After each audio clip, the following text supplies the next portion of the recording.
We're going to talk about the Eagles here. So Caesars bettors are heavily backing Philly. Very interesting. NFC East odds opened at the Cowboys as the favorite, minus 150. Eagles plus 330. The odds now, Cowboys plus 130. Eagles plus 155. Eagles have more money to win the NFC East than the Cowboys, the Giants, and the Commanders combined. They have over 50% of the handle, 42% of tickets. The most tickets.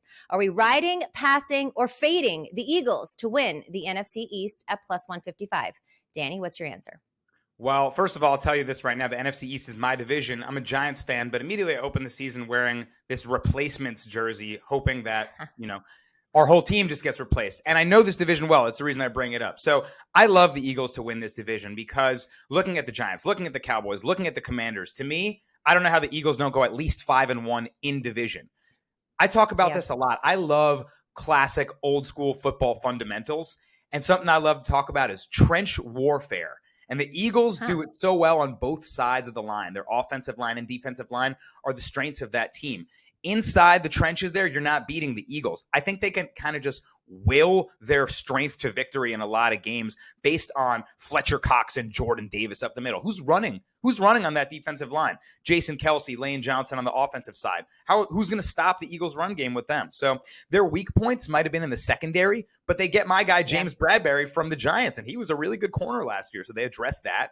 Then on offense, we're still asking about Jalen Hurts. Well, their weak points maybe can Jalen Hurts throw over the middle of the field? That's been a big talking point. They get A.J. Brown. He eats up the middle of the field, right? So it feels like they're addressing all their points. And I don't know. I don't believe in these other teams. I think the Cowboys are perennial frauds. And without an amazing offensive line, without that amazing offensive line that they had built, I don't trust them. And it's sort of crumbling apart since, Collins and Connor Williams left in free agency. So now there's injuries. I don't trust anyone else except the Eagles.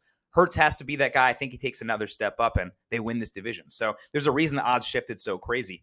Give me the Eagles. I'll still take it at this plus money, price right here. Yeah, I agree with you. You want to talk about trench warfare. I don't know if you've ever been to an Eagles game in Philadelphia, but you are in the trenches in those games as well. And look, originally I liked Washington here, but with the Chase Young news, he's not expected back until mid-season.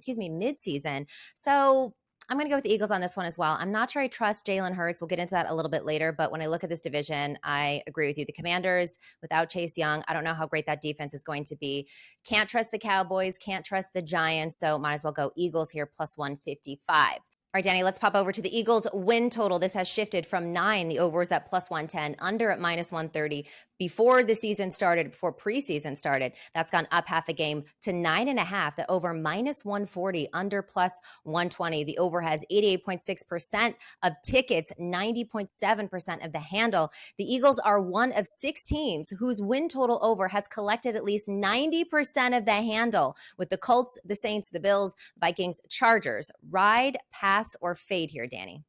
Yeah, so if I think they're going to win the division in a weak division, I think they can get to 10 wins. And you see how much the market respects it. I mean, they opened to win the division like we were just talking about before at plus 330. A ton of money comes in on them. And now this win total, it not only goes up half a win, but it also gets a lot of juice on the money line as well at minus 140 now. So the market respects it is the point. A lot of the time you see it's a telltale sign to stay away from a bet if 90% of the handle's on it, right? Oh, it's too public. I got to stay away. It's a pass or a fade. In this instance, the market is responding to all the money. So that makes me feel like I got to ride it, right? I will say while we're talking about Philly here, it's one of the most popular sports betting markets. Like you were talking about in the trenches there. I mean, they are sports fanatics. They are obsessed with their teams and they also put their money where their mouth is. I mean, they love betting on their teams too. So Philly's going to get a lot of action all season long, and it's definitely a point I want to bring up while we talk about the Eagles. But in terms of their win total, yeah, if they win the division, I see them finishing 11-6. So I like them over 9.5 wins.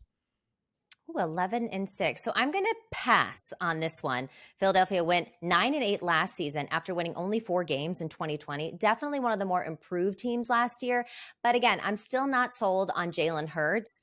Though they've given him all the tools that he needs to succeed. They look good for their division, Danny, but that's still the NFC least. They're not real contenders in the NFC as a whole. You look at the Bucks, the Rams, the Niners, the Cardinals. I have them just at 9 wins, so I'm going to pass here.